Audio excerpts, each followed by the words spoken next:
Hello everyone, आज है 23 मई और आज इस वीडियो में हम बात करेंगे स्टील अथॉरिटी ऑफ इंडिया के बारे में। 10% की गिरावट है और सिर्फ स्टील अथॉरिटी ऑफ इंडिया में ही नहीं बल्कि सारे मेटल स्टॉक की हालत खराब है, जिसमें टाटा स्टील अगर देखें तो 12% तक आज टूट चुका है। भयंकर गिरावट है। जेएसडब्ल्यू स्टील भी 12% की गिरावट दिखा रहा है और उसका रीजन है गवर्नमेंट ने रातों रात एक ऐसी अनाउंसमेंट करी है जिससे इन कंपनियों की हालत जो है वो खस्ता हो चुकी है। मतलब काफी परेशानी हो चुकी है इन कंपनियों को। वीडियो में उसके बारे में भी डिस्कस करेंगे और स्टील अथॉरिटी ऑफ इंडिया के बारे में, सेल के बारे में भी डिस्कस करेंगे। लेकिन उससे पहले अगर आपने अभी तक चैनल को सब्सक्राइब नहीं किया है तो प्लीज अभी इसे सब्सक्राइब कर लीजिए, क्योंकि आगे भी बहुत सारे वीडियोस हैं जो आपको काफी ज्यादा हेल्प करेंगे। तो देखिए, पहली चीज तो ये कि जितनी भी मेटल कंपनियां हैं, देखो मेटल कंपनियों में दिक्कत ये होती है कि इनकी जो डिपेंडेंसी होती है वो जियो पॉलिटिकल सिचुएशन के ऊपर काफी ज्यादा होती है। एक सरकार की तरफ से कोई अनाउंसमेंट और हालत खराब, कि कोई और देश से कोई अनाउंसमेंट हालत खराब, तो वो सारी चीजें यहां पर बहुत ज्यादा मैटर करती है। और सेल की स्पेसिफिकली मैं बात करूं तो ये 23% तक टूट चुका है एक महीने में। और इवन एक साल में अगर आप देखो तो 40% की गिरावट है। कहां से टूट कर आया है ये? अगर आप देखो तो 145 रुपए से टूट कर आया है। आधा हो चुका है ये, ऑलमोस्ट एक साल में आधा कह सकते हो आप इसको। तो गिरावट तो भैया बहुत बड़ी गिरावट है, काफी भयंकर गिरावट है यहां पर चल रही है। और आज टाटा स्टील भी बड़ी गिरावट दिखा रहा है। एक महीने में 15% की गिरावट है, लेकिन आज की गिरावट सबसे बड़ी है। जेएसडब्ल्यू स्टील में भी यही हालत है। हालांकि टूट तो रहा ही था, लेकिन आज की गिरावट बहुत बड़ी है। एक दिन में एक बड़ा झटका लगा है। क्योंकि टैक्स, सरकार ने बड़ा टैक्स लगाया है यहां पर, ठीक है, और उनकी अनाउंसमेंट के चलते हालत खराब हुई है।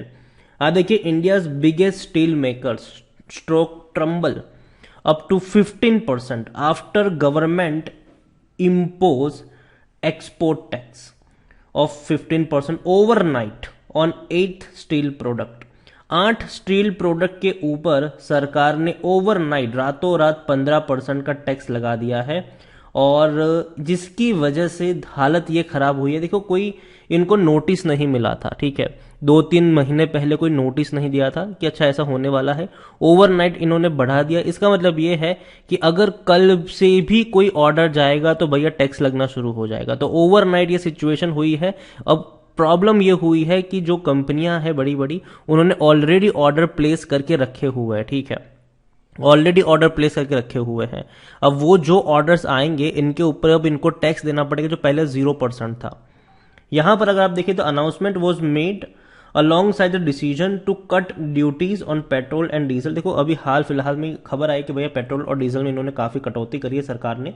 This could be prove a double whammy for steel companies as domestic demand for steel has been tepid. They will hoping to supplant is with export. अब यहां पर देखिए, सिंपल चीज यहां पर अगर मैं आपको समझाने की कोशिश करूं तो सभी कंपनियों में गिरावट है, सभी कंपनियों में गिरावट है, और वो भी बड़ी बड़ी गिरावट है। टाटा स्टील टूटा है, जिंदल स्टील में गिरावट है। जिंदल स्टील तो 16% तक टूट चुका है। जेएसडब्ल्यू स्टील में 12% की गिरावट है। सेल में 10% के आसपास की गिरावट आज के दिन में देखने को हमें मिल रही है। अब देखिए, यहां पर हो क्या रहा है कि जो वी.आर. शर्मा है, जो मैनेजिंग डायरेक्टर है जिंदल स्टील्स के, उनकी तरफ से एक स्टेटमेंट भी आया है। उन्होंने इंटरव्यू में राउटर्स को ये चीज बताई है। उन्होंने ये कहा है कि they should have given at least 2-3 months of time. मतलब सरकार को इनको एटलीस्ट 2-3 महीने देने चाहिए थे। We didn't know about such a policy. This could possibly lead to force measures. अब यहां पर हुआ यह है कि सिर्फ जिंदल स्टील की ही बात करें, ठीक है, तो उन्होंने ये कहा है कि we alone have 2.60 lakh tonne of orders. उन्होंने कहा कि भैया सिर्फ हम ही लोगों ने इतने बड़े ऑर्डर दे के रखे हैं, विच वर टेकन, जो दिए गए थे, व्हेन एक्सपोर्ट ड्यूटी वाज 0, ठीक है। उन्होंने कहा कि हमने 2.60 लाख टन के ऑर्डर दिए हैं, वो भी तब जब एक्सपोर्ट ड्यूटी तब 0 थी, ठीक है। अब क्या होगा कि जो ऑर्डर दे दिए हैं, जो प्लॉट कराएंगे, अब उस पर भैया इनको जो एक्सपोर्ट ड्यूटी है वो चुकानी पड़ेगी 15% की। और ये प्रॉब्लम्स यहां पर हुई है, और यही वजह है कि चीजें आज इनके हाथ में नहीं है। और यही वजह है कि शेयर आज टूट के बिखर रहे हैं सारे के सारे, क्योंकि जाहिर सी बात है अब इनका खर्चा बढ़ेगा। अब यहां पर मैं स्पेसिफिकली बात करूं स्टील अथॉरिटी ऑफ इंडिया की, तो लार्ज कैप शेयर है 30,000 करोड़ के आसपास का इसका मार्केट कैप है। वॉल्यूम्स अगर आज देखो तो आज बहुत बड़े वॉल्यूम्स देखने को मिलेंगे इन कंपनियों में, बहुत बड़े वॉल्यूम, 8.5 करोड़ तक के वॉल्यूम्स है यहाँ पर। इतना ही नहीं, अभी आज इनके लिए बड़ा दिन भी है, सेल के लिए बड़ा दिन भी है। रीजन ये है कि इनके क्वार्टरली रिजल्ट जो है वो क्वार्टरली रिजल्ट्स इनके 23 मई यानी कि आज आने हैं, और डिविडेंड की भी अनाउंसमेंट होनी है, और आज ही के दिन इतना बड़ा झटका लगा है। अब देखते हैं कि रिजल्ट्स कैसे आते हैं, उम्मीद करते हैं कि अच्छे नतीजे आए इनके, लेकिन नतीजे कैसे आएंगे वो अभी से प्रिडिक्ट करना मुश्किल है। जैसे ही रिजल्ट्स आएंगे डेफिनेटली मैं आपको अपडेट भी कर दूंगा। सेल की बात करें तो खरीदारी करने के सही मौके हैं, क्योंकि शेयर ओवरबॉट जोन में नहीं है। 8.26 का पी है, जो कि अभी और कम हो गया होगा आज की इतनी बड़ी गिरावट के बाद, और सेक्टर पी 15 से 16 का है। 74% एनालिस्ट कहते हैं खरीदारी करो। सेल के अगर मैं सपोर्ट की बात करूं यहां पर, तो कोविड के वक्त ये वो कंपनी थी जो 20 रुपए तक टूट गई थी। 20 रुपए पे ये शेयर मिल रहा था, बड़ी रफ्तार पकड़ी 145 तक गया, लेकिन उसके बाद ये लगातार टूट रहा है और अभी कहीं रुकने का नाम नहीं ले रहा है। अभी कोई सपोर्ट बनता नजर नहीं आ रहा है यहाँ पर, अभी फ्री फॉल कह सकते हो आप इसको। और खास करके आज की खबर के बाद मेरे हिसाब से ये जो गिरावट है शायद वो 1-2 दिन तक कंटिन्यू रह सकती है, लेकिन नीचे के लेवल पर सेल में भी खरीदारी के मौके बनेंगे। टाटा स्टील की मैं बात करूं तो भैया बहुत ही बेहतरीन कंपनी है, इसमें कोई दिक्कत की बात नहीं है, लेकिन अभी जिस प्राइस पे ट्रेड कर रहा है वो प्राइस इसका 1 साल का सबसे बड़ा लो इसने बना दिया है।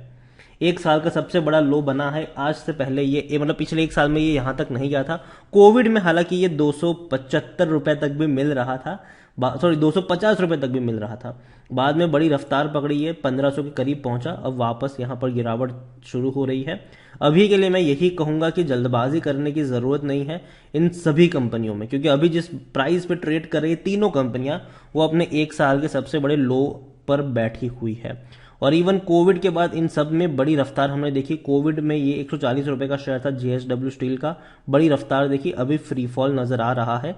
अभी पढ़ने की जरूरत नहीं है, अभी थोड़ा सा इंतजार करो, बैठे रहो। और देखो अगेन मैं कह रहा हूं कि मेटल्स जो कंपनियां हैं उनके ऊपर जो जियोपॉलिटिकल सिचुएशन है वो बहुत ज्यादा इंपैक्ट करती है। एक अनाउंसमेंट और हालत खराब, एक अनाउंसमेंट और शेयर भाग गया, तो दोनों तरफ चीजें काम करती है।